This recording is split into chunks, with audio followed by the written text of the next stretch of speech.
Ini bedanya nggak ada dia katakan seperti itu. Masa sih? Beda Ya. cetak lagi. Salah cetak mungkin. Pada waktu itu dalam JNA Kisah Para Rasul 13 ayat 1. Pada waktu itu dalam jemaat di Antioquia ada beberapa nabi dan pengajar, yaitu Barnabas dan Simeon yang disebut Niger, dan Lukius orang Kirene, dan Menahem yang diasuh bersama dengan raja wilayah Herodes dan Saulus. Ini tidak ada dikatakan dia nabi gitu. Lalu apa dia? Kalau bukan nabi di situ. Nah, bentar. Cleaning service.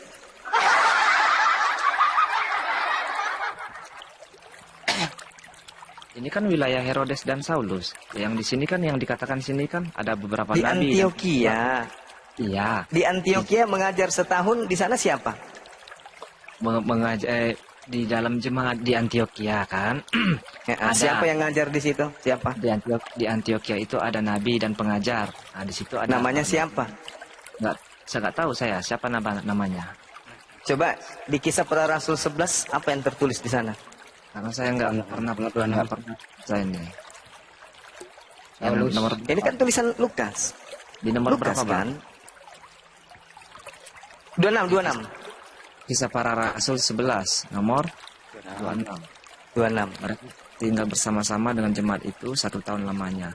Sambil mengajar banyak orang di Antioquia lah murid-murid itu untuk pertama kalinya disebut Kristen. Ya. Siapa di Antioquia mengajar? Siapa ini yang lantar di Baca Antioquia? 25-nya. Heeh. Judul perikopnya apa? Barnabas dan Paulus. Judul perikopnya Barnabas dan enggak Barnabas di sini. Oh ya, Barnabas dan Saulus, ya. Jadi yang pertama kali disebut Kristen itu adalah murid-murid Nabi Saulus di Antioquia. Selesai. Tunggu. Anda itu termasuk umatnya Saulus. Meskipun Anda tolak. Karena yang disebut Kristen itu pertama kali adalah pengikut Nabi Saulus. Nabi kok udah. ditolak bang? Ya udah, saya ganti aja pengikut Yesus gitu aja. Yukhadi'una Allah walladzina amanu wa ma yakhda'una illa anfusahum wa ma yash'urun. Orang-orang kafir itu ingin menipu Allah dan menipu orang-orang beriman, padahal mereka hanya menipu diri mereka sendiri. Anda sedang menipu diri Anda. Tunggu, sebentar. Saya masih baca juga ini. Tunggu, saya tengok lagi. Silakan saudara. Saya nggak mau nipu diri sendiri, bodoh kali lah nipu diri sendiri. Tadi Anda mengatakan pertama nggak ada Saulus disebutkan, mata Anda membaca S-A-U-L-U-S, ulus, ya kan? Kemudian Anda membaca lagi Barnabas dan Saulus di Antioquia. Di situ murid pertama disebut Kristen. Siapa yang ada di sana? Saulus di Antioquia bersama siapa? Dengan Barnabas. Anda mengatakan tidak. Aku ganti aja di situ. Aku menjadi pengikut Yesus. Itu Anda sedang menipu diri Anda. Yang tertulis berbeda. Anda ingin menutup mata dengan yang tertulis itu dengan menggantikannya. Saya anggap aja itu adalah Yesus. Apakah Anda tidak sedang menipu diri Anda?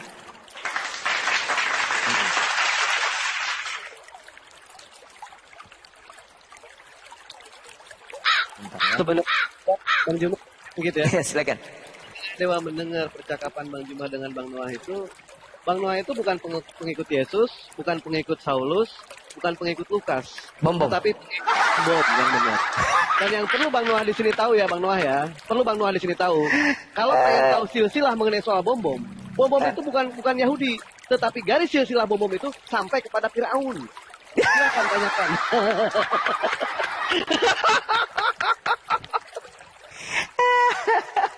Allahu Akbar. Masya Allah. Astagfirullahaladzim. Jadi tadi abang bilang siapa tadi? Oh ya, Saulus Paulus ya, Paulus. Ya. Oke, bentar. Sabar bang, sabar. Duar. Nomor 30, hal itu mereka lakukan juga dan mereka mengirimkannya kepada penatua-penatua dan dengan perantaraan Barnabas dan Saulus. Allahu Akbar, Masya Allah.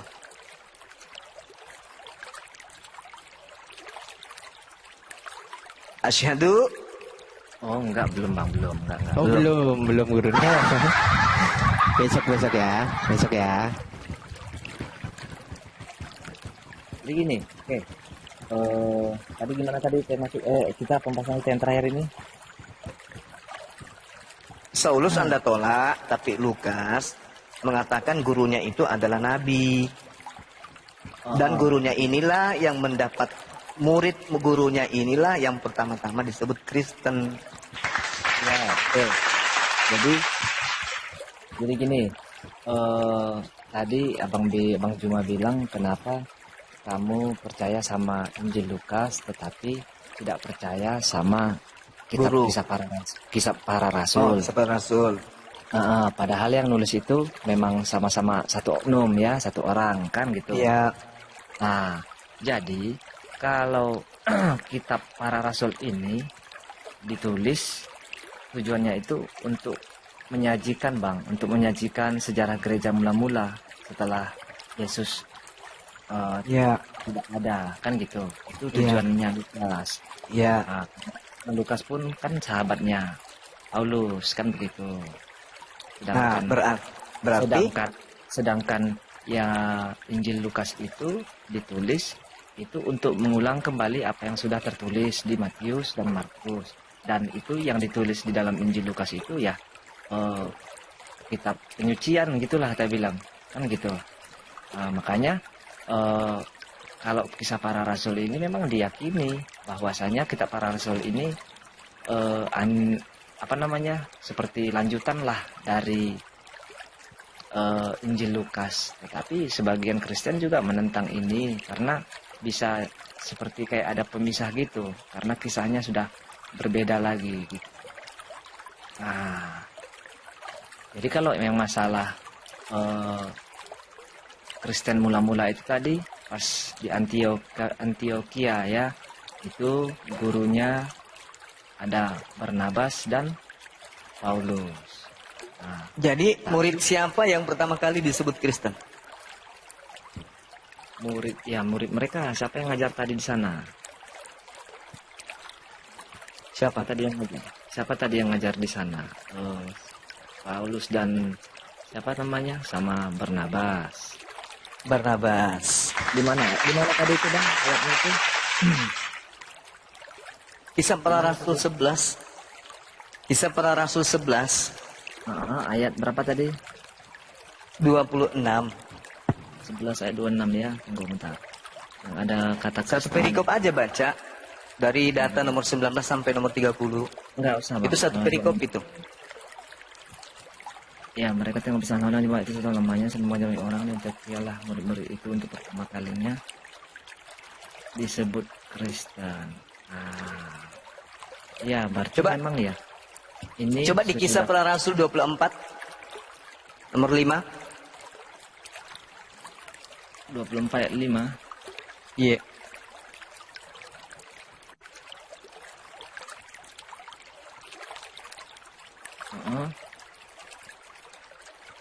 Telah nyata pada kami bahwa orang ini adalah penyakit sampar, seorang menimbulkan kekacauan di antara semua orang Yahudi seluruh dunia yang beradab, dan bahwa ia adalah seorang tokoh dari sekte orang Nasrani. Siapa yang dimasukkan di sini menurut abang? Paulus. Dari sekte orang Nasrani. Ya, karena Dia kan bukan dari sekte, dia tokoh. Tokoh artinya pendiri dari agama Nasrani. Makanya di Antioquia murid-muridnya disebut Kristen. Ya. Jadi yang mendirikan kemudian agama Kristen pertama kali tokohnya adalah Saulus, Nabi Saulus dari Tarsus yang mendirikan Katolik dan seterusnya. Oke, Ya, kelar ya. Itu tidak disebut Kristen bang, Katolik ya.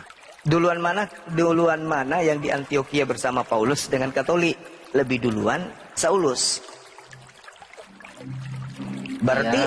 Berarti beda lagi Katolik dong. Siapa lagi yang mendirikan itu? Beda lagi berarti. Iya, buktinya sampai sekarang Katolik itulah yang ada di Vatikan itu kan. Kalau Kristen di mana pusatnya?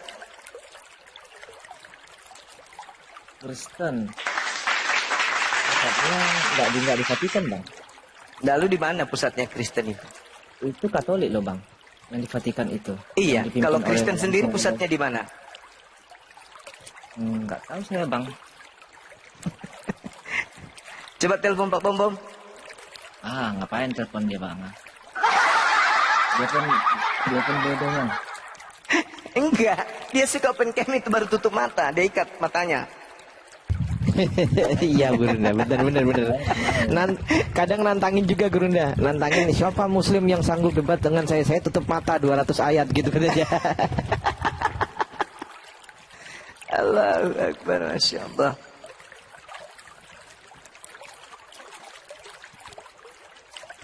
Oke, Bung. Jadi memang kalau berbicara itu tadi apa namanya masalah mula-mulanya disebut Kristen itu ya itulah murid-murid Yesus, murid-murid murid-murid Saulus dan Barnabas. Tuh.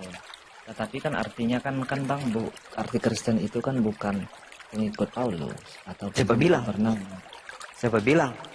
Paulus itu disebut Kristus juga, Bung. Ya, yang sebut dia Kristus ya mungkin dirinya sendiri kan gitu. Iya betul, pintar juga anak ini. Jadi kita ambil intinya gitu. Abang cari di Google juga, abang googling juga Kristen itu artinya pengikut Kristus kan gitu, pengikut Yesus Kristus, bukan pengikut Paulus. Bukan pengikut Jadi yang Yesus orang Kristus. Kayak salah, jangan kayak bom. Kristen itu pengikut Kristus, bukan pengikut Yesus Kristus, bukan. Pengikut Kristus. Siapa Kristusnya? Ya Saulus. Ya.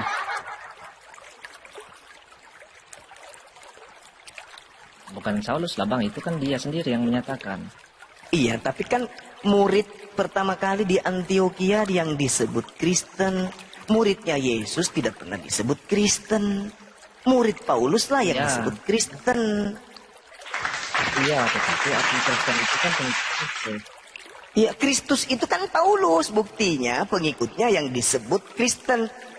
Kristen itu kan maksudnya pengikut Kristus.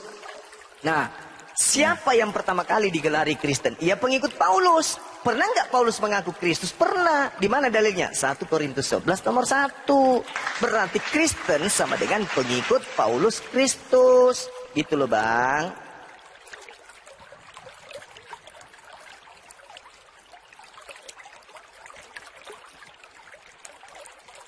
Ya enggak lah Bang. Loh kok nggak pula? Jadi itu bisa ya enggak lah. Kenapa bisa enggak? Jadi karena gini, di Kisah Para Rasul juga kan tadi abang bilang digunakan di Kisah Para Rasul 11 ayat 26 tadi, disitulah pertama kali disebutkan Kristen gitu kan. Sementara pada saat itu yang belajar di situ juga kan ada murid-murid Yesus. Di mana? Jadi di Antioquia. Kok ada murid Yesus?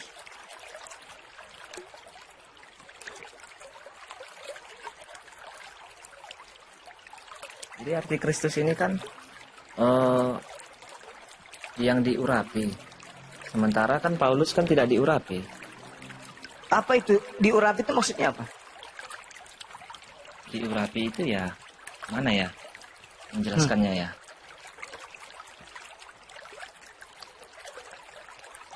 Diurapi itu maksudnya apa?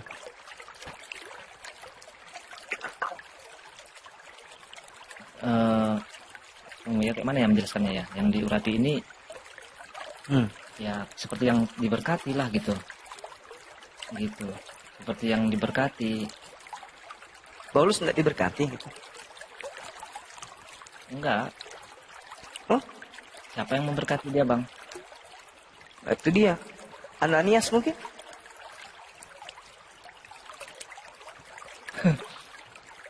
Tapi Paulus itu pernah bertobat loh dari mengajarkan ajaran Kristen. Paulus pernah bertobat dari mengajarkan ajaran Kristen. Di mana datanya, Bang? Kisah Para Rasul 21. Apa dibilang? Bacalah Kisah Rasul 21 nomor 27 sampai 30. Ya. Kalau bom-bom diberkati nggak bang? Bang Juma, bom-bom. Bibir raki kalau dia sama ayam. Bisa Puas aja nih, sekali, Bang puas, Junjung, puas. Bang Junjung. Kayaknya punya dendam pribadi sama dendam ya. Enggak, lucu aja. Saya lagi pesan boneka.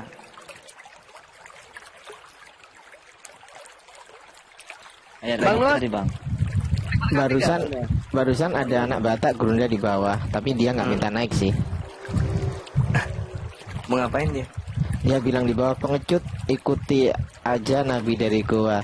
Wah, itu kalau ngomong di depan saya sumpel itu mulutnya pakai jempol kayaknya. Dewa yang turun, naikin. Ya, Dewa izin pamit, Dewa turun. Udah nggak, dia nggak ada. Udah lari.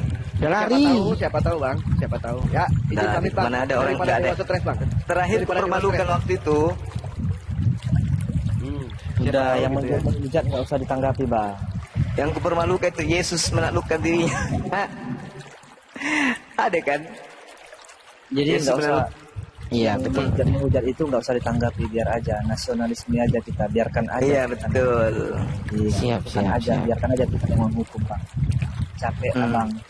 Nanti Tapi- marah-marah emosi, abang juga Tapi- nanti yang Bang Noah, lebih baik ngadepin penghujat daripada ngadepin orang ngeyel. Iya, beneran gue mah. iya nanti abang jadi gila sendiri jadinya, stres sendiri ngadepin dia gitu. Abang diskusi sama Bang Juma, ini yang stres kami umat muslim loh bang. Yang stres kami umat muslim. Abang mangga enak, kami berakal gitu. Kenapa bang stres ya kan? Allahu Akbar. Coba saudara baca di Kisah Para Rasul 21 nomor 15 sampai nomor 26. Di situ Paulus bertaubat dari mengajarkan ajaran menyembah kepada Yesus. Bertaubat dia, betul-betul Saulus ini. Aduh. Pada hari berikutnya Paulus membawa orang-orang itu serta dengan dia, dan Paulus mentahirkan dirinya. Astagfirullahaladzim.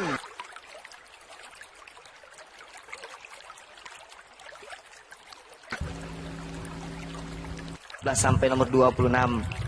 Paulus Jadi dia bukan mengatakan dia bertobat karena dia tidak karena mengajari ajaran Yesus. lah, Anda coba lihat, baca Pak. Iya, di ayat 21-nya ini jelas nih Bang. Mereka mendengar tentang engkau, bahwa engkau mengajar semua orang Yahudi yang tinggal di antara bangsa-bangsa lain untuk melepaskan hukum Musa.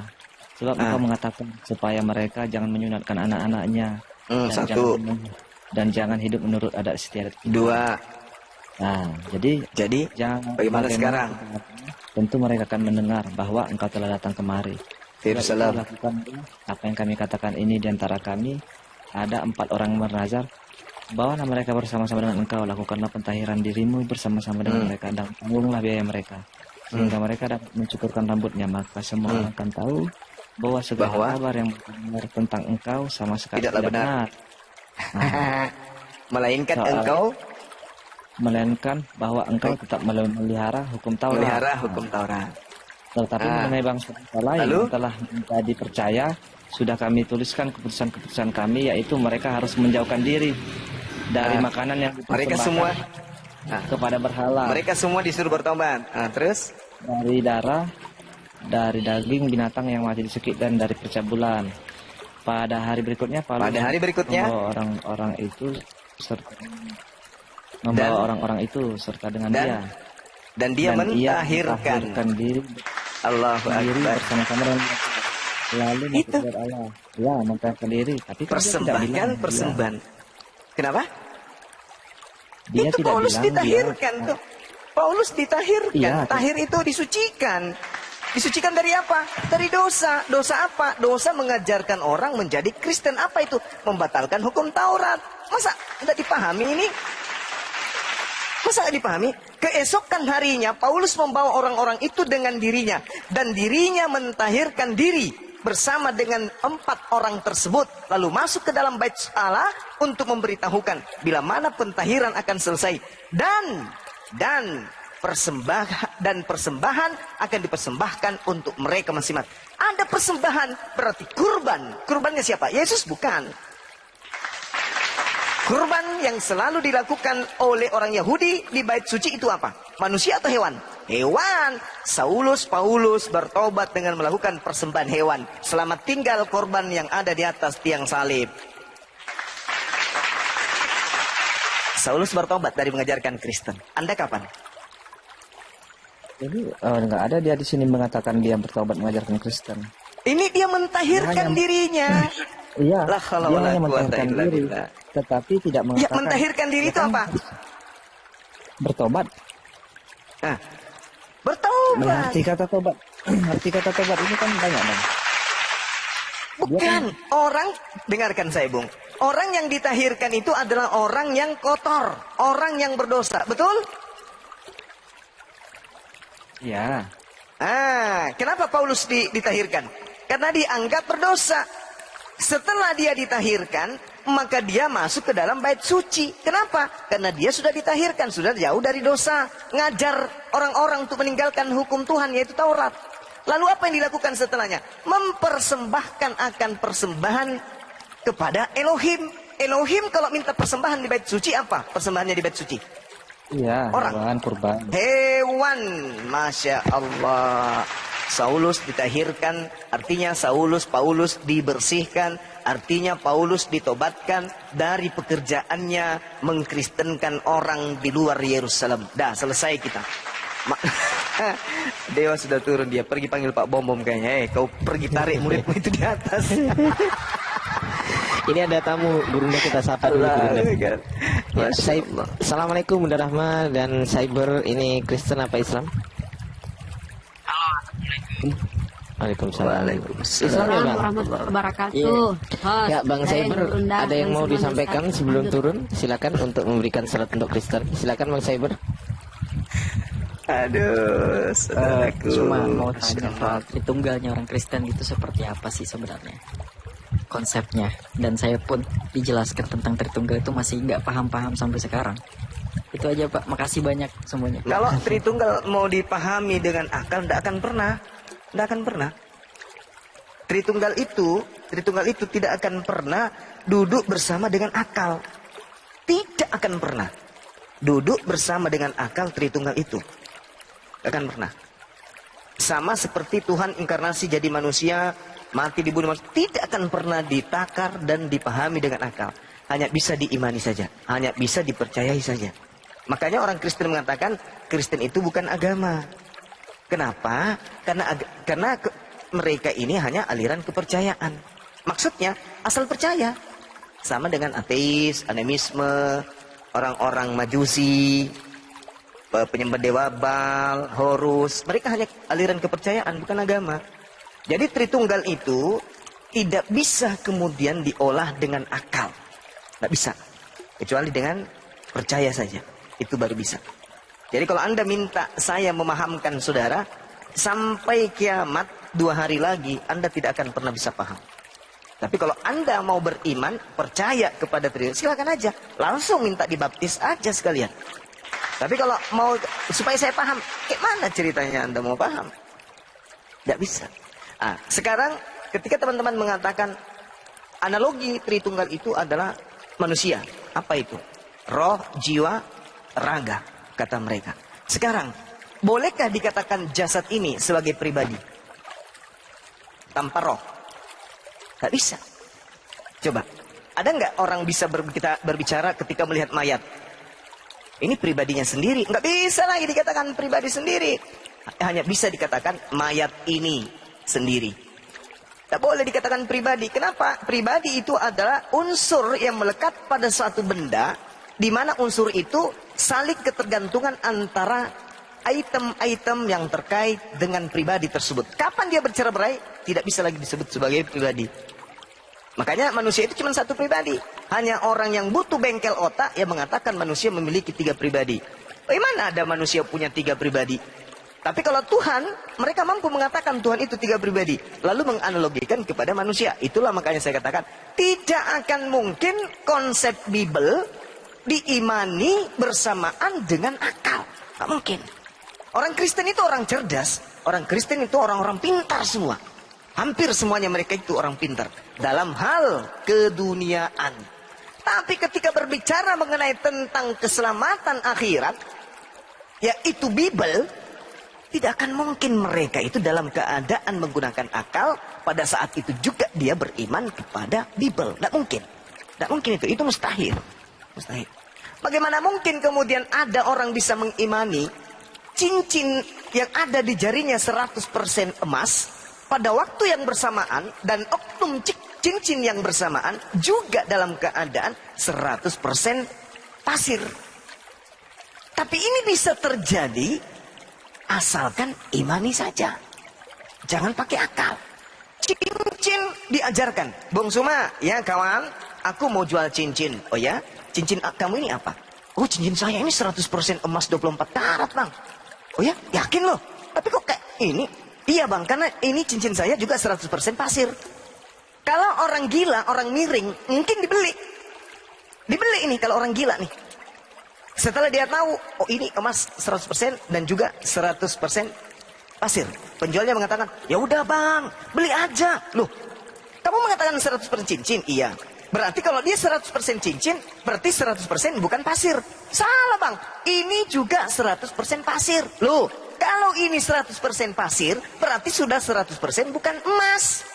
Harus salah satunya. Oh tidak bang, dua-duanya masing-masing 100%. Tampar penjualnya, kau penipu. Buk. Tapi kalau orang yang bisa dibohongi dan ditipu, bisa aja dia percaya. Karena modal iman. Tapi kalau pakai akal, tak mungkinlah dia percaya. Masakan ada sesuatu 100% emas? Kalau 100% emas, berarti tidak ada kandungan 0,1 di luar daripada emas.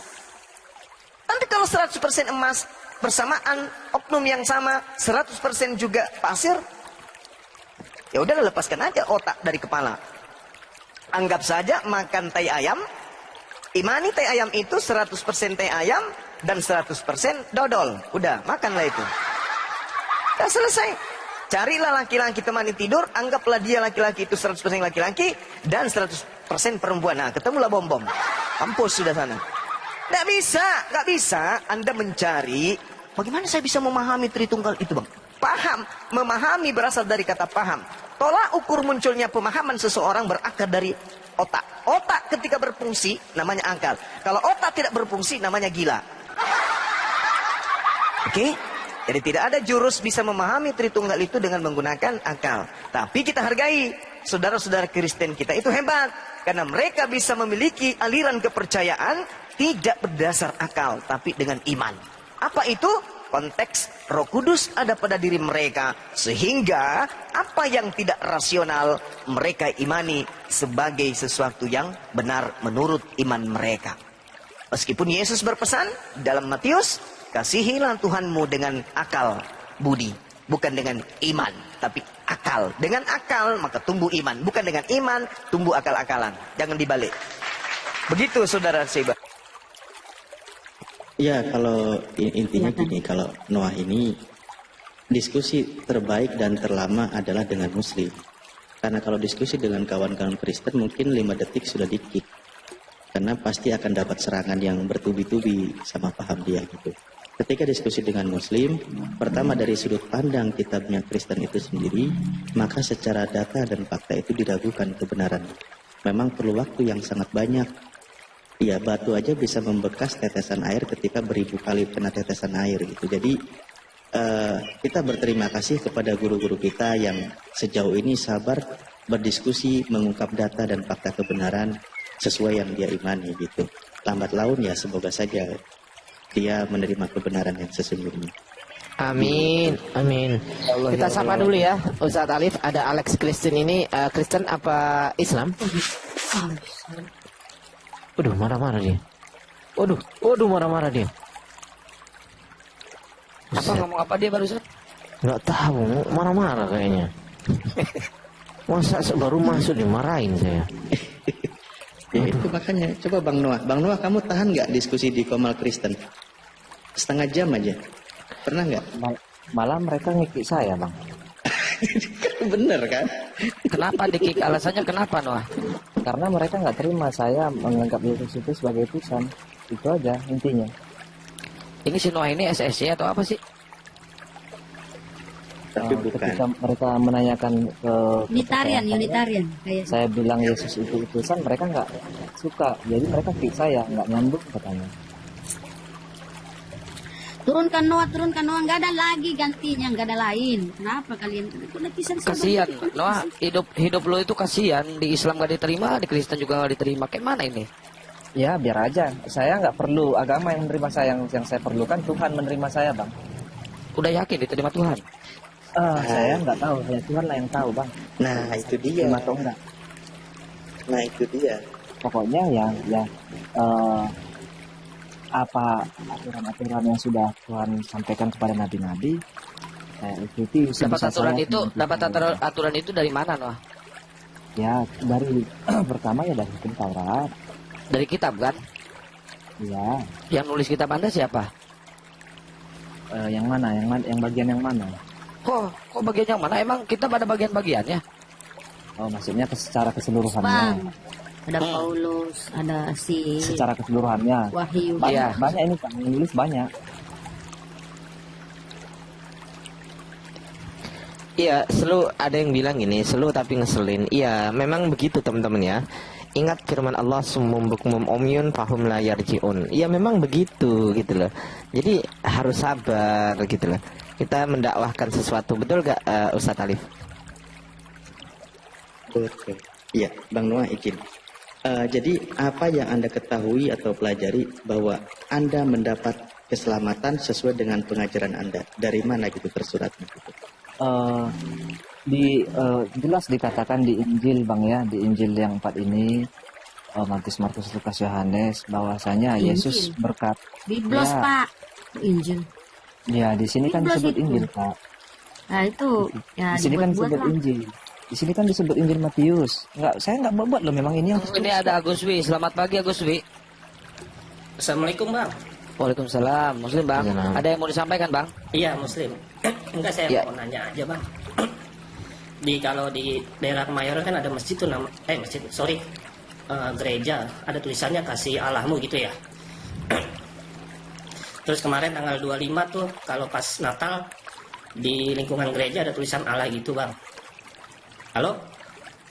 Kedengeran, Lanjut. Bang? Lanjut bang. Nah itu dia bang. Kalau saya sih mungkin karena sering nongkrong di sini udah tahu lah bang maksudnya apa. Kan nggak ada di Bible kan yang apa namanya original teksnya kan pasti nggak ada bang. Ya, cuman ketika anak saya nanya nih yang masih umur 10 tahun saya jawabnya bingung juga tuh bang. Edukasinya gimana ya bang ya kalau buat anak gitu bang? Kalip. Maju Kalip. Gimana bang? Saya nggak paham. Saya nggak paham apa maksudnya. maksudnya Bang Enggak, itu. kadang-kadang kan ada tulisan Allah gitu bang di gereja gitu kayak spanduk kalau pas lagi Natalan ada Allah gitu apa gitu kan. Terus ada gereja tulisannya kasih Allahmu yang di Kemayoran tuh kan kalau saya lewat sama anak saya suka nanya kan kenapa ya kan orang Kristen Tuhannya Yesus kok di situ ada tulisannya Allah gitu bang. Nah, Itu saya yang di kasih tahu Kemayoran lama ya bang gimana ya? Yang dekat itu mobil bang apa? Iya, Pasar kalau mobil saya itu. kalau saran saya gini, anak bapak Gimana? nyuruh gini saran saya anak bapak nyuruh teman-temannya dan nyuruh warga untuk menurunkan poster itu bang. Wah itu ofensif bang nggak maksudnya buat edukasi aja biar. Kok ofensif sih? Ngeri lah. Janganlah bang. Ya nanti masalahnya repot pembahasannya gini loh. Kalau di dalam Kristen itu menggunakan kata Allah itu kan bukan pada tempatnya. Sama dia menggunakan kata Allah sebagaimana umat Islam menggunakan kata Allah. Dan mereka penggunaan kata Allah itu mengikuti mayoritas umumnya agama Islam di Indonesia yang beragama. Maka ketika menerjemahkan kitabnya diambillah kata Allah itu sebagai Tuhan kan gitu. Hanya yang membedakan saya dari kasih tahu. mereka. Yang membedakan Iya, dari lanjut. mereka itu kata Allah itu maknanya yang digeser. Jadi Allah itu diyakini sebagai nama sebutan atau generic name atau sebutan sebagai kata Tuhan gitu. Jadi dibalik ya dalam mereka Tuhan huruf besar semua itu proper name, tetapi Allah itu sebagai generic name itu yang dibalik oleh mereka gitu.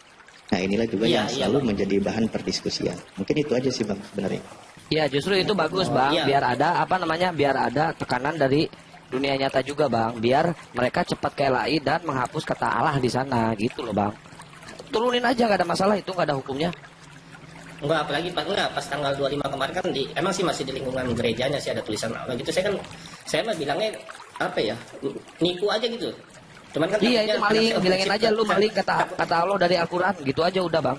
Itu maling kan itu. Saya masih 10 tahun belum ngerti ini. Bang, kalau saya sih mungkin kalau ada misionaris ke rumah saya bawa Allah, saya suruh injilin sepiteng saya paling.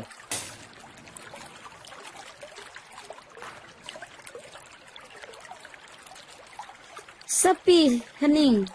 Oke deh bang, itu aja lah. Assalamualaikum ya bang. Waalaikumsalam warahmatullahi wabarakatuh. Makasih banyak bang infonya bang. Dikik aja bang, turunin saya nggak tahu. Nah gini loh, saya nyambung dikit ya, izin ya. Pak Noah ini sekalipun ya, kalau ini ku alami kalau saya diskusi ya dengan dia, sekalipun ada data, kita kasih tahu data ini penambahan, ini tadinya catatan kaki, tapi apa dia bilang lah, itu kan tertulis sekarang di Bibelku, harus saya harus imani gitu loh. Jadi kalau ada penambahan masuk di Bibelnya itu, dia nggak mau cari tahu, nggak mau belajar untuk pinter supaya dia sadar, oh ini bukan firman dari Tuhan, ini penambahan manusia ini cuma diselipkan masuk gitu loh. Intinya dia imani aja yang entahlah dia ini Pak Noah ini. Bukan begitu, saya sambil kok belajar ya kan, saya akan apa yang sudah disampaikan sama saya, biarpun saya menyangkal misalnya, saya membantah ya, tapi saya baca ulang, saya rekam, bagus, saya pelajari kan gitu, saya pelajari, saya bandingkan dengan yang sudah dipaparkan tadi kan gitu, baru besoknya saya naik lagi kan, bisa Bunda Rama perhatikan sekarang saya tiap malam naik ke Kopal kan gitu, Kopal mana aja saya naik, mana yang rame saya naik. Jadi ini netizen ini kok mana yang rame naik bang, berarti pansos dong kalau gitu. Kalau cari ilmu jangan lihat yang ramai yang enggaknya bang. Pansos dong kalau kayak gitu. Kalau 9 orang bang, masalahnya narasumbernya nggak seru pertama, yang kedua ya kan, ada yang isinya cuma 10 orang, rupanya hostnya sendirian, yang lainnya narasumber semua, jadi kayak mana kan gitu. Makanya saya cari yang rame kayak gini kan, ini narasumbernya cuma saya, yang lainnya semua moderator. Oke, kan coba dikit bang, coba ditolong ditanggapi ini ya, ditanggapi ya, jangan ke tempat lain dulu. Di Kisah Para Rasul dulu ya, Kisah Para Rasul 13:23, Allah telah membangkitkan juru selamat bagi orang Israel. Nih, silakan menurut Anda itu gimana? Aduh, udah googling. Ya, bagi orang Israel. Karena dia tidak mengimani Yesus, tapi dia mengimani bahwa Yesus itu melakukan karya penyelamatan dengan kematiannya di tiang salib. Itu Kisah Para Rasul 13:23. 13:23. Dan dari keturunannya lah, sesuai dengan yang telah dijanjikannya, Allah telah membangkitkan juru selamat bagi orang Israel, yaitu Yesus. Ya, bagi orang Israel loh. Ya. Jadi yang kakak tanyakan? Ya, bagi orang Israel. Berarti Anda kan bukan orang Israel. Ya, saya memang bukan orang Israel. Terus masuk kakaknya yang kayak mana?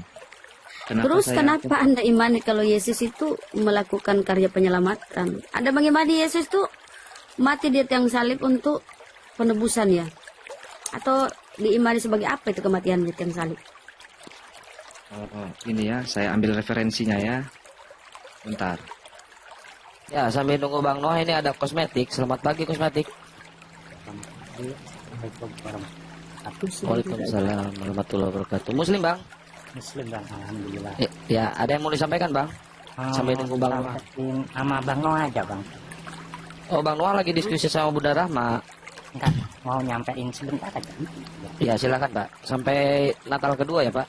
Pasti bosan lagi. Untuk Bang Noah, di situ kan ada para guru, para ustadz, juga para ulama, juga ada ustadzah juga. Kalau udah paham nggak menyembah Yesus, Coba Bang Noah minta kenang-kenangan atau hadiah Al-Quran yang ada terjemahannya dan dipelajarin aja. Nanti bisa ditanya-tanyakan. Betul. Udah gitu saja. Baik, makasih banyak ya Bang ya. Ya. Assalamualaikum warahmatullahi wabarakatuh. Waalaikumsalam warahmatullahi wabarakatuh. Noah udah monitor? Ya Bang ya. Ya, Noah ini kan Batak ini ya, Batak Israel ya, Batak Yahudi ya. Batak Toba saya. Oh, Toba, ini Batak Israel. Ya. Jadi saya tanggapi tadi yang disampaikan Bunda Rahma. Yesus mati agar kita mendapat pengampunan atas dosa-dosa kita. Kolose 1 ayat 14. Si Paulus lagi ke bawah. Iya. Aduh. Itulah dulu kan. Jangan Kolose dulu 1. lari ke Paulus, Bang. Saya kasih tahu, Bang. Mohon maaf saya kasih tahu. Kalau Anda lari ke surah-surah Paulus, 14 surah-surah Paulus, memang tujuan Paulus itu. Pengajaran Paulus itu memang meyakinkan Anda bahwa kematian Yesus itu penebusan dosa waris. Itu udah pas itu kalau Anda membawa surah-surah Paulus. Apa ajaran Paulus itu apa? Dua ajaran yang paling fatal yang dibawa oleh si Paulus ya. Satu, kematian Yesus di tiang salib itu ya untuk penebusan dosa waris. Seperti pengajarannya di Roma, akibat kesalahan seorang maka semua jatuh ke dalam dosa. Kesalahan Adam, maksudnya situ, itu Roma. Kemudian pengajaran keduanya itu yang sangat bertentangan dengan pengajaran Yesus tuh Galatia 3:13, Kristus telah menebus kita dari kutuk hukum Taurat dengan jalan menjadi kutuk. Jadi Yesus itu oleh Paulus dijadikan tumbal penebusan supaya Anda itu terbebas dari hukum-hukum Taurat. Jadi kalau Anda membawa tadi itu kata-kata Paulus, ya udah klop itu memang tujuan Paulus itu. Tapi saya tidak ke Paulus, saya menyampaikan tadi bahwa Yesus itu dibangkitkan sebagai juru selamat bagi orang Israel. Dan saya kasih lagi data di Matius 10:5-6. Ke-12 murid itu diutus oleh Yesus dan ia berpesan kepada mereka, janganlah kamu menyimpang ke jalan bangsa lain atau masuk ke dalam kota orang Samaria, melainkan pergilah kepada domba-domba yang hilang dari umat Israel. Lagi-lagi Israel. Oke. Ya. Dan satu lagi Bang, satu lagi belum kau tanggapi ya, baru Anda tanggapi. Satu lagi di sebentar. Di Matius. Insyaallah di Matius. Di Matius 19:28. Kata Yesus kepada mereka, aku berkata kepadamu, sesungguhnya pada waktu penciptaan kembali ini artinya udah kiamat ya. Udah mau masuk masa penghakiman nih, kita diciptakan kembali. Ya setelah kiamat semua mati, ya semua binasa, kemudian kita dibangkitkan kembali, diciptakan kembali. Sesungguhnya pada waktu penciptaan kembali apabila anak manusia, Yesus masih tetap anak manusia loh, nggak pernah dia berubah jadi Tuhan. Dia sudah di penciptaan kembali ya. Dikit lagi Bang, saya selesaikan ayatnya dulu, dalilnya. Kata Yesus pada mereka, aku berkata kepadamu, sesungguhnya pada waktu penciptaan kembali, apabila anak manusia bersemayam di tahta kemuliaannya, kamu yang telah mengikut aku akan duduk juga di atas 12 tahta untuk menghakimi ke-12 suku Israel. Lagi-lagi suku Israel yang disebut. Ya, suku Israel itu anak-anak Yakub. 12 suku Israel itu anak-anak Yakub. Lagi-lagi, kalau Anda ini suku apa? Anda dari mana? Iya. Kalau Anda bilang Batak Israel, Batak Yahudi gimana Bunda Rahma? Batak Yahudi itu. Enggak pernah Yesus menyinggung suku Jawa, suku Manado, suku Makassar, Bugis, Batak, enggak pernah. Selalu yang disandingkan nih dengan apa yang disampaikan Yesus itu orang Israel, suku Israel. Aku diutus hanya kepada domba-domba yang hilang dari bangsa Israel atau suku Israel. Lalu suku Israel. Bahkan Allah pun membangkitkan Yesus sebagai juru selamat untuk orang Israel. Jadi apa ya, saya hanya ingin berkata, kalau perkataan Paulus di Kisah Para Rasul, dia memang bersepakat dengan Petrus ya. Petrus ini masih menjalankan ajaran murni Yesus. Tapi Paulus dengan Petrus bersepakat di dalam konsili Yerusalem ya, mereka sepakat bahwa ya udah, aku kepada orang-orang di luar Israel yang tidak bersunat. Itu komitmen si Paulus. Dan Petrus kepada orang-orang yang bersunat bantu suku Israel. Jadi Pak Noah ini udah klop bahwa Anda pengikut Paulus. Karena memang Paulus memperuntukkan dirinya kepada orang-orang yang tidak bersunat di luar suku Israel. Andalah ini, makanya kenapa Kristen itu top populer di Roma sana, di Italia sana, di negara-negara barat sana. Kenapa? Karena memang Paulus memperuntukkan dirinya untuk orang-orang yang tidak bersunat di luar suku Israel.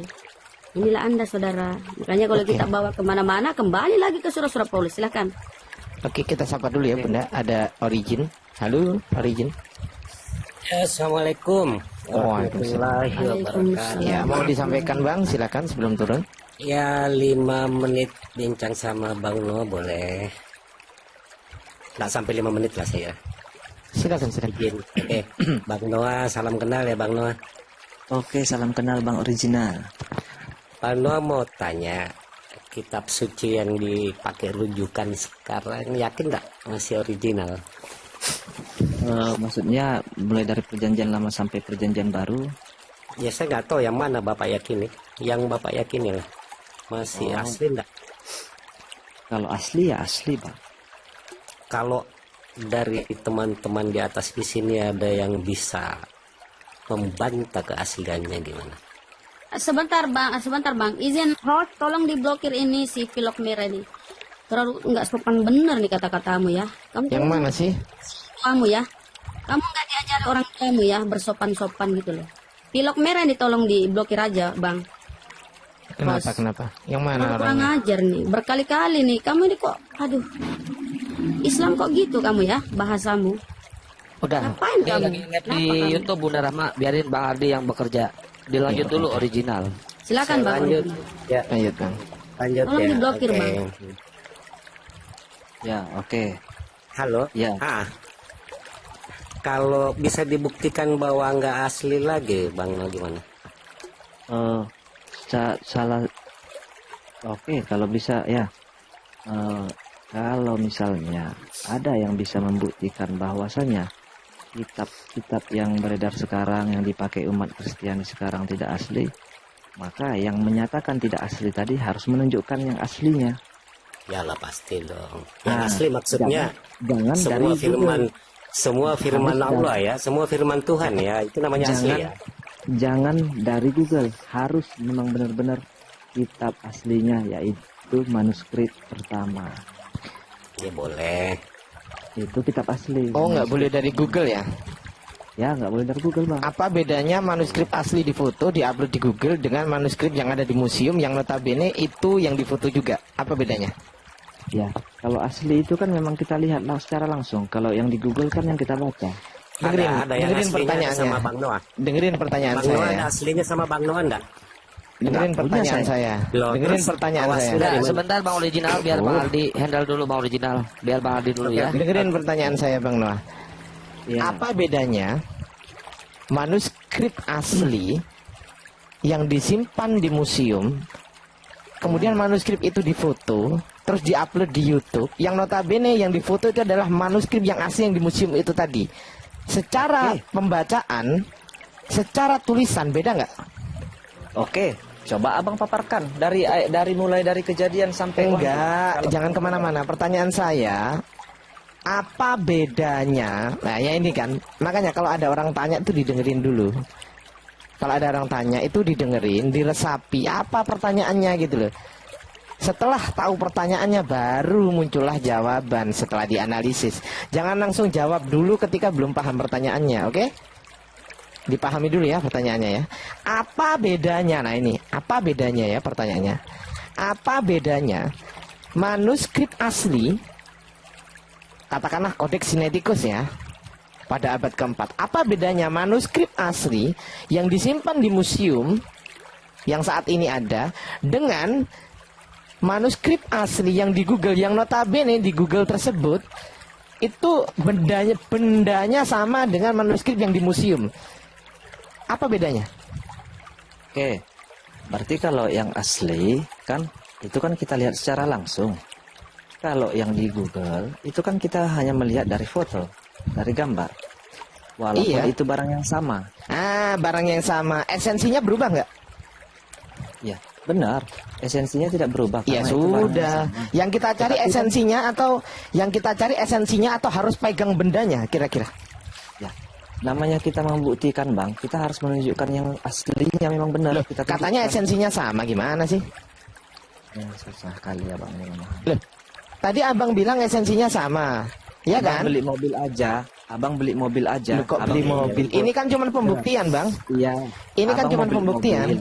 Benar, pembuktian. Abang mau beli mobil, ditunjukin fotonya dari Google. Pasti abang pengen lihat yang aslinya kan?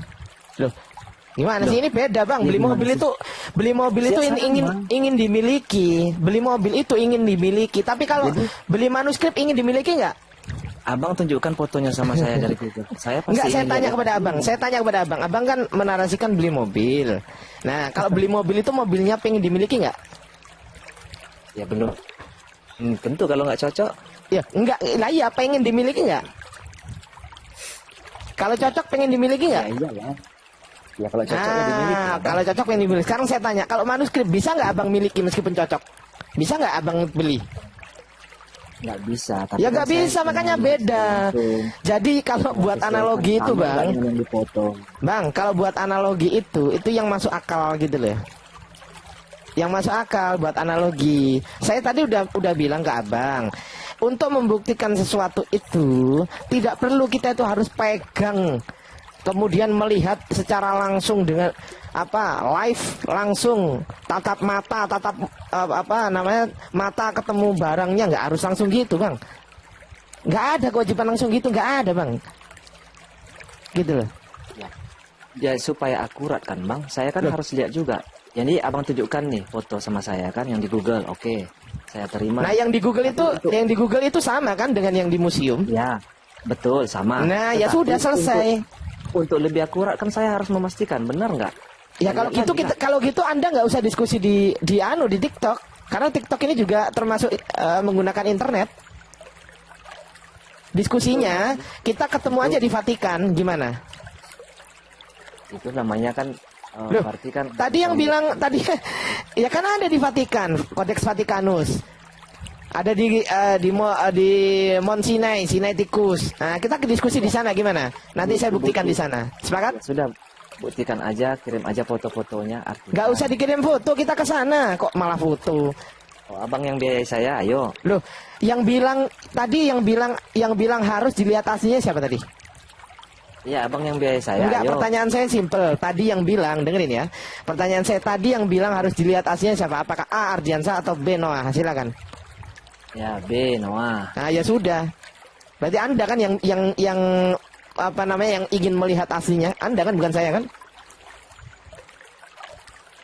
Iya, tapi Iya, makanya. Tahu kan ya memang benar-benar nggak sama isinya kan gitu kan nggak salah. Gimana sih abang ini? Ya udah abang nggak usah diskusi via internet gitu loh, karena kita nunjukkan lewat Google itu kita juga bisa tahu gitu loh bang. Kita juga nggak goblok-goblok banget mana yang asli, mana yang benar-benar itu situs resmi dan mana yang bukan situs resmi, kita tahu juga kok bang. Kita nggak goblok orangnya. Udahlah kalau kayak gitu. Iya lanjut. Ya saya lanjut Bang Ardi ya. Iya lanjut bang. Ya aslinya sendiri ada sama Bang Noah nih. Maksudnya yang sama lah mungkin esensinya ya. Ada. Itu akan harus ada yang jadikan rujukan hidupnya Bang Noah kan itu. Yang cuma percaya bilang ada terus di tangannya nggak ada. Ada nggak? Saya nggak punya lah bang. Loh terus gimana Bapak yakin bahwa itu ada? Oh gimana maksudnya gimana yakin saya bisa Ya itu kan meyakini bahwa rujukan kitab hidup yang saya Bapak pegang ini itu. asli gitu. Ya dong, kalau nggak asli ngapain lagi mau dipercaya? Mana bisa bedain yang mana asli, yang mana nggak asli isinya gitu. Jadi firman Tuhan itu harus asli, benar gitu, suci gitu. Kalau ada sedikit ternodai itu bukan lagi kitab suci. Ya jangan-jangan gini ya bang original, jangan-jangan gini Bang Noah, jangan-jangan ini bukan Bang Noah ini. Jangan-jangan bukan manusia yang ngomong sama kita, robot ini. Oke, benar. Begini mungkin saya kasih Enggak, ya, bener Bang nggak? Noah ya. Enggak, tunggu. Bener nggak maksud saya? Gimana kalau kita diskusi tatap muka aja, biar ketemu wajah face to face gitu. Saya bisa memastikan bahwasanya yang diskusi dengan saya ini manusia gitu, bukan robot. Gimana? Manusia saya bang, manusia. Enggak, saya nggak percaya. Ini kan di internet bang. Loh, ini di internet nggak? Saya tanya. Mana ada robot yang bisa nanggapi Loh, seperti tunggu itu? dulu, ini di internet nggak ini? Iya, internet. Nah, di internet, abang tadi kan menggunakan diksi itu kan di Google gitu. Saya juga pakai kan diksi itu kan. Nah, ini juga di internet. Nah, saya nggak percaya gitu loh. Jangan-jangan ya Bang Noah ini bukan manusia gitu loh. Ya udahlah. Biar saya lanjutkan jawab pertanyaan Bang Original tadi. Ya lanjut. Ya lanjut. Oke, gimana tadi Bang? Ya kitab suci itu kan suci ya Bang Noah ya. Iya Bang. Jadi sedikit saja ternodai itu bukan lagi namanya kitab suci. Itu Benar. Tuhan tidak maha adil kalau membiarkan kitab sucinya itu sudah ternodai. Berarti kan gimana hambanya pusing nantinya itu hambanya itu memahami itu memilih yang mana yang benar isinya, yang mana enggak. Nah kalau ada yang bisa buktiin kitab suci yang Anda pahami itu ada sisipan di dalamnya, apakah dalam bentuk tulisan manusia atau apa, gimana? Konsekuensinya gimana? Memang banyak tulisan manusia Bang di situ. Iya, artinya tulisan manusia ya mungkin itu firman Allah gitu yang ditulis gitu. Tapi kalau ada bukan firman Allah, gampang kok membuktikan yang tidak logis, yang saling kontradiksi antara satu ayat dengan yang lainnya dalam satu Bible, itu pasti ada yang salah terus ada yang benar. Berarti nggak suci lagi dong? Banyak Bang. Contoh misalnya tadi seperti saya bahas dengan Bang Zuma tadi masalah 1 orang dan 2 orang. Contoh tadi di Matius ditulis di situ 2 orang, terus di Markus 1 orang. Katanya tadi asli, original. Yang kita pakai kalau ada kontradiksi nggak original lagi dong. Yang kita pakai ini kan terjemahan Bang. Makanya kalau ada misalnya ada yang asli, saya mau juga baca. Bapak penganutnya, Bapak cari aslinya dong, jangan cari sama saya. Saya maksudnya saya memiliki. Apa Bapak sia-siakan hidupnya supaya biar originalnya pernah lihat aslinya, cuma terjemahan aja yang dipelajari terus. Gimana kalau terjemahannya salah? Emang yang diimani ini terjemahannya apa originalnya Pak? Bapak sia-siakan hidupnya aja loh. Pak Noah yang diimani sama Pak Noah asli apa originalnya apa terjemahannya? Ini yang saya pakai ini yang terjemahan ini Bang. Ya berarti yang diimani terjemahannya. Gampang kan? Ya udah. Tetapi intinya Tuhan kan aja LAI sekalian. Walaupun dia ada Nabirong di bawah, naik Nabirong. Bang Original izin gantian ya dengan teman-teman Kristen ya. Iya. Oke, makasih Bang Original. Mohon maaf sebelumnya. Waalaikumsalam warahmatullahi wabarakatuh. Ayo Nabirong naik yuk. Nabirong Kristen nih, Nabirong nih. Masa ngintap-ngintap doang sih. Ayo. Sudah subuh bro, mau tidur. Mau tidur. Jangan tidur lah. Ayo. Iya, banci aja dong pagi ya kan? Iya, naik dulu. Nabirong, temenin nih temenmu. Masa gak berani sih naik Komal Ardiansa? Heran saya sama teman-teman Kristen itu. Ditolak. Ya berarti udah jelas ya, yang diimani sama Bang Noah ini sama Kristen-Kristen yang lain terjemahannya, bukan originalnya. Ya, terjemahan tetapi melalui isi yang aslinya Bang. Kan terjemahan udah banyak direvisi Bang, bukan asli lagi. Oh ya mungkin banyak ya direvisi mungkin ya, nggak tahu lah. Nah ya udah, berarti terjemahannya Tuhan kan LAI kalau gitu. Tetapi maksud saya gini, 1000 kali terjemahan, 1000 kali direvisi pun dia kan Bang. Apakah menurut Abang ada kata-kata istilahnya atau penyampaian yang tidak benar untuk melakukan yang tidak benar gitu? Banyak. Enggak gini, setuju nggak Bang Noah kalau kitab suci direvisi? Memang ini udah berapa kali revisi nih? Setuju nggak kitab suci direvisi? Memang sudah saya lihat ini udah berapa kali revisi ini dari LAI. Enggak, pertanyaan saya bukan gitu. Bang Noah setuju nggak kalau kitab suci direvisi? Kalau ada pertanyaan tuh didengerin baik-baik Bang Noah. Pertanyaannya didengerin dulu. Setelah didengerin, masuk lewat telinga. Setelah itu dianalisis di otak dulu. Setelah dianalisis di otak, baru Abang keluarkan jawabannya gitu loh. Jangan pertanyaan belum selesai Abang jawab. Sebenarnya tidak setuju. Nah gitu loh. Kenapa susah sekali? Iya.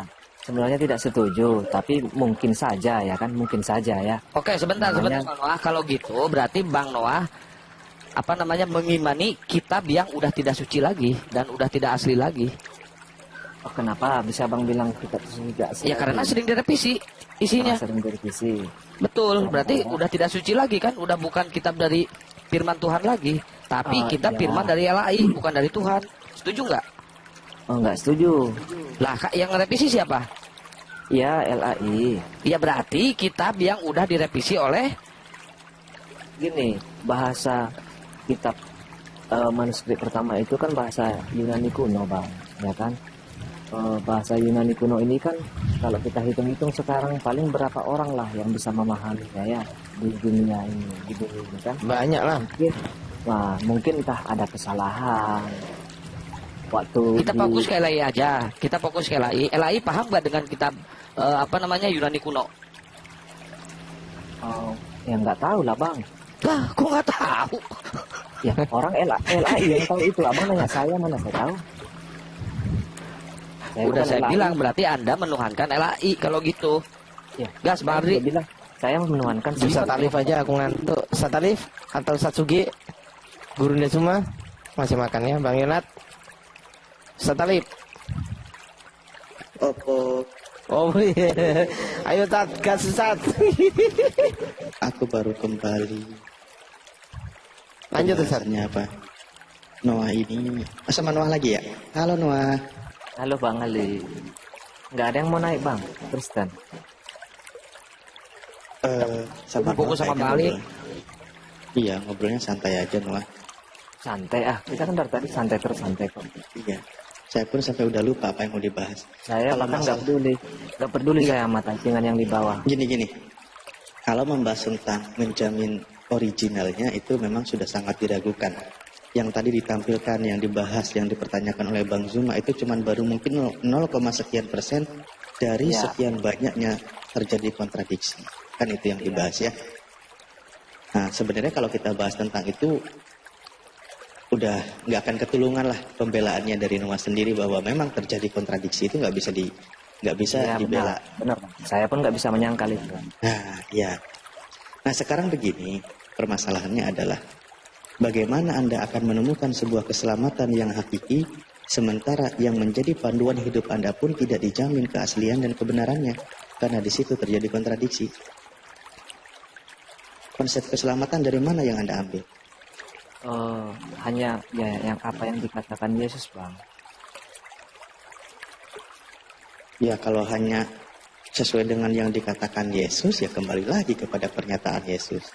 Memang Yesus itu hanya untuk domba yang hilang dari Bani Israel. Tapi Yesus mengatakan di Yohanes 14 ayat 6, akulah jalan kebenaran dan hidup. Begitu, Bang. Tidak ada yang akan sampai kepada Bapa kalau tidak melalui aku. Iya.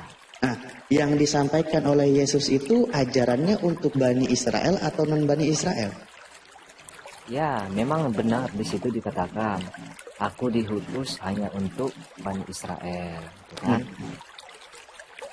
Tetapi yang kita ambil di sini kan, Bang. Tetapi yang kita ambil di sini kan panutan Yesus sebagai orang benar. Oke, panutan Yesus.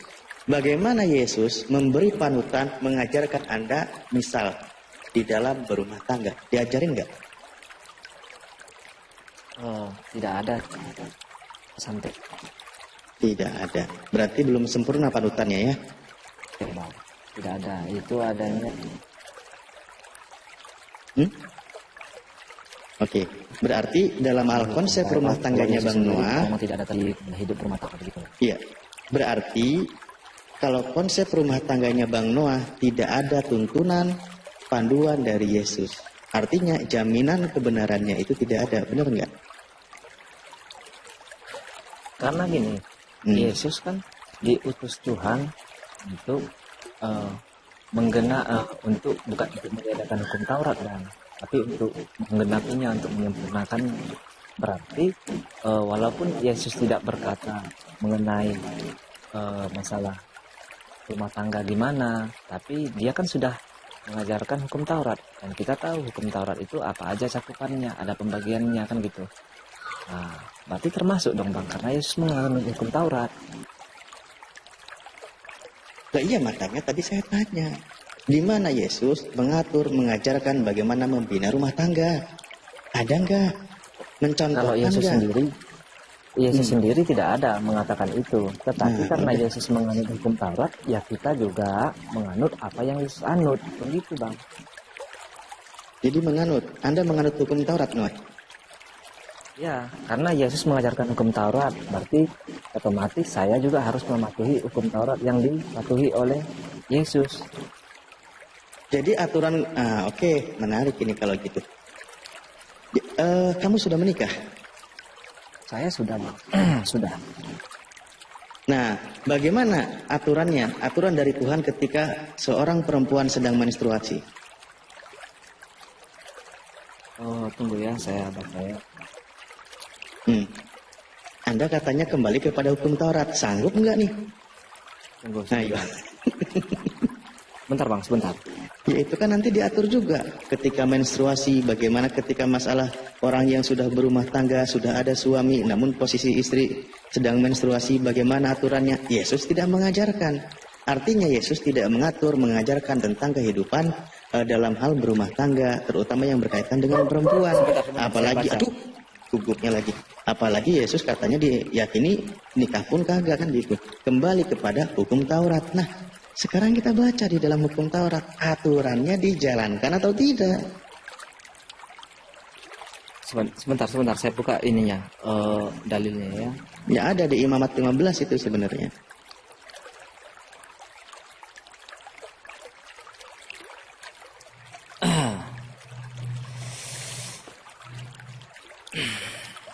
Oke, tadi abang bilang masalah menstruasi gitu.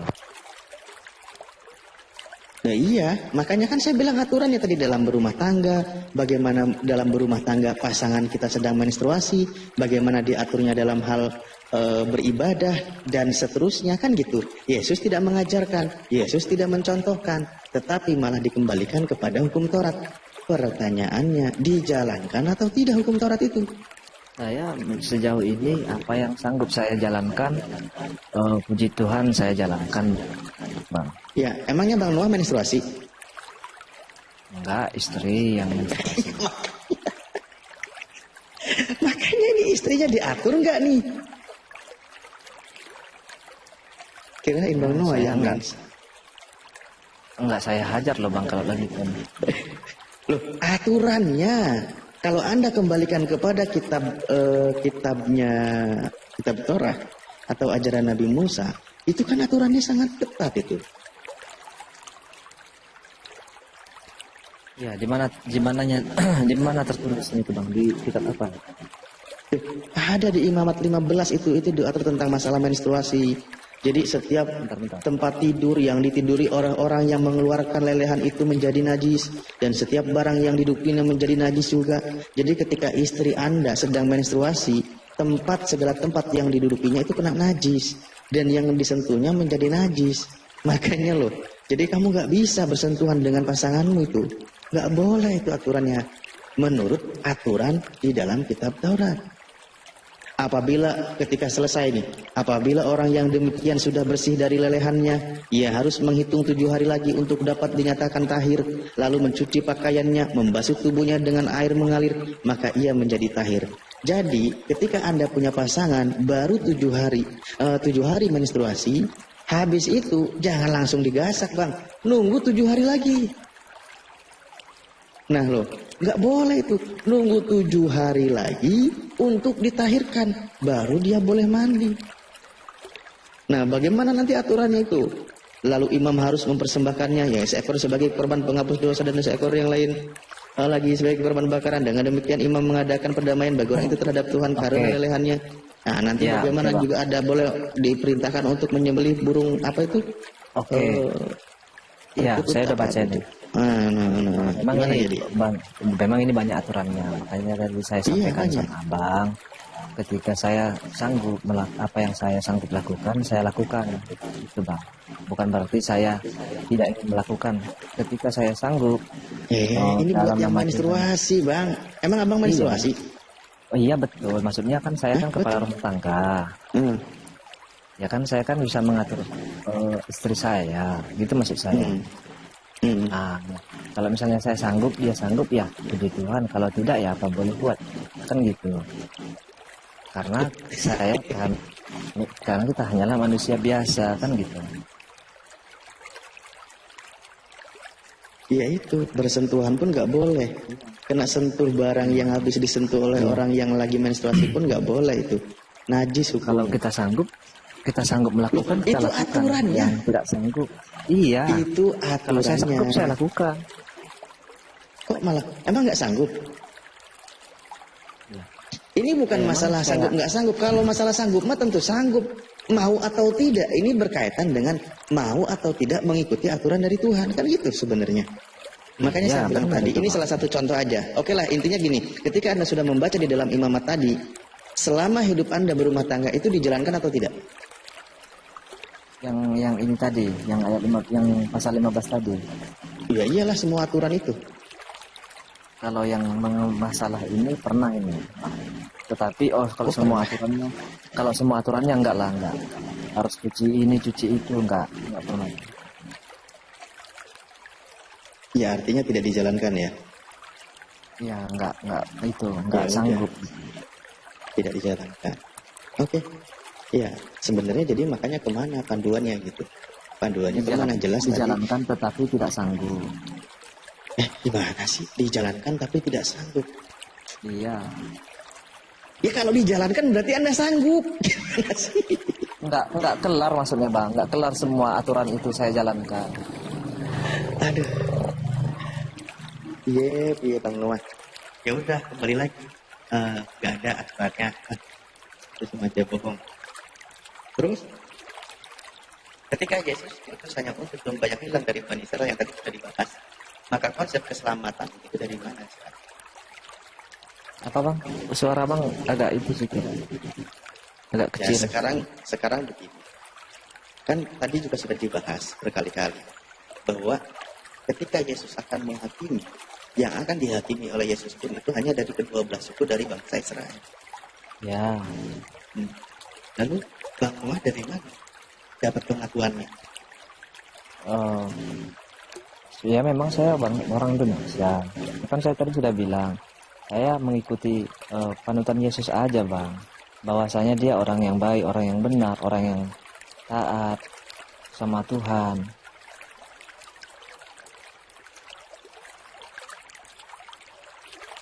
Ya. Ketika ada sebenarnya ini nanti kesannya nanti dibilang mengarahkan aja. Begini. Ya mungkin ya, ini mungkin kita kayaknya ngobrol itu nggak pakai dalil deh. Jadi gini, karena mungkin arah dari Bang Noah itu terlahir dari keluarga Kristen, maka kan tetap berpegang teguh kepada pemahaman orang Kristen, walaupun Bang Noah tidak menuhankan Yesus kan gitu. Ya. Ya. Coba kita membuka cakrawala kita buka wawasan kita bahwa ada lagi sosok seorang utusan Tuhan yang mengajarkan manusia ke dalam seluruh kebenaran, yang di situ dia katakan malah menjamin seluruh umatnya akan masuk surga ketika menjalankan segala perintahnya dan menjauhi segala larangannya. Terus? Nah iya, Bang Noah membuka diri nggak dengan hal informasi? Karena kan Anda Kristen itu bukan Anda memilih, tapi terlahir dari keluarga Kristen, kan gitu. Iya. Iya. Namun ketika Anda membuka kebenaran, mencari informasi, menemukan fakta di lapangan atau di dunia ini bahwa ada lagi manusia yang mengajarkan manusia ke dalam kebenaran. Bagaimana kehidupan manusia itu diatur sesuai dengan panduan atau pengajaran dari Tuhan, apakah Anda akan membuka diri menerima kebenaran? Karena apa yang dia sampaikan, dia katakan bahwa seluruh umatku akan masuk surga, kecuali yang nggak mau. Kalimatnya itu indah gitu, unik. Iya. Seluruh Iya, Bang. umatku akan masuk surga, kecuali yang nggak mau. Nah, kalau Yesus mengatakan masalah menjamin masuk surga, menjamin atau dia diutus hanya untuk Bani Israel, kan itu. Bukan untuk seluruh umat manusia. Dan tidak ada jaminan dari Yesus keselamatan untuk seluruh umat manusia berdasarkan pernyataan Yesus. Nah sekarang ketika ada seorang manusia panutan lain, misal ketika Anda membaca mempelajari biografi Nabi Muhammad SAW berdasarkan memang rujukannya yang bisa dipercaya tentang pribadi agung atau pribadi Nabi Muhammad SAW, sirah nabawiyah dan sebagainya gitu. Sehingga dia mengajarkan manusia kepada seluruh kebaikan, lalu dia mencontohkan tentang kebaikan, dan dia mengatakan kepada umatnya karena memang dia diutus untuk seluruh umat manusia, lalu dia katakan seluruh umatku akan masuk surga kecuali yang enggan atau yang ingin. Nah, Anda ada ketertarikan atau tidak? Saya tidak ada, Bang. Ya udah, kalau nggak ada. Karena di Yesaya 55 ayat 4 Tuhan berkata, hendak menyelamatkan seluruh umatnya Israel dari keberdosaannya dan memberikan perjanjian abadi yang akan memberikan kembali jalan kebenaran. Kan tadi sudah dibahas kita perjanjian lama, bahkan Yesus hanya untuk Bani Israel. Anda pun sudah tahu, Anda hanya mengikuti panutannya. Makanya saya sampaikan, kalau ada sosok yang lain yang mengajarkan manusia ke dalam seluruh kebenaran, lalu pribadinya yang luhur juga diceritakan oleh banyak orang, dibukukan kisahnya, bagaimana teladannya yang mesti diikuti, Anda tertarik atau tidak, malah Anda menolak. Ya sudah, jadi Anda berada di tempat di mana Anda maju nggak nyampe, mundur nggak bisa, ya terkatung-katung jadinya. Itu namanya kayak mana ya, Bang ya? Berarti ya, maksudnya gini, Abang memaksakan saya untuk mengimani. Siapa yang maksa? Siapa yang maksa? Ya, karena saya tidak mau mengikuti yang Abang maksud. Berarti Abang merasa saya ini bodoh atau gimana? Nggak bisa gitu, Bang. Kita kan diskusi. Bukan, Anda paham nggak sih sebenarnya yang dari tadi kita bahas? Ingat yang tadi kita bahas, ketika membahas Yesus, Yesus itu hanya untuk Bani Israel. Kitab yang dibahas itu panutan untuk Bani Israel. Kan selesai. Nah, ketika kita bahas nih, sodorkan, ada sesosok lagi utusan Tuhan yang diutus untuk seluruh umat manusia. Bukan memaksakan, bukan. Dia mengatakan, dia mengajarkan, dia menyampaikan segala kebenaran. Anda tertarikkah dengan konsep keselamatan ini? Anda katakan tidak. Ya sudah, kok malah dibilang saya maksa? Makanya yang saya katakan adalah Anda ini mundur nggak bisa, maju nggak bisa. Posisinya tergantung di kayu salib. Sebenarnya kalau dibilang masalah itu, saya mau kan. Tetapi karena Yesus tidak ada mengatakan hal itu, jadi saya tidak mau, Bang. Ya, silakan Anda menolak pun saya bilang tidak masalah. Saya kan menawarkan sebuah konsep di mana yang memang dia itu adalah untuk umat manusia. Kan gitu. Daripada Anda mengaku Anda berada di sana padahal di sana Anda tidak diakui. Ketika Anda menolak, ya bukan sebuah paksaan dari kami. Orang kami juga nggak maksa. Orang Nabi kami juga mengatakan seluruh umatku akan masuk surga kecuali yang enggan. Ya kan Anda yang nolak, berarti Anda yang enggan masuk surga. Sementara utusannya atau Rasulnya sudah mengatakan seluruh umatku akan masuk surga kecuali yang nolak.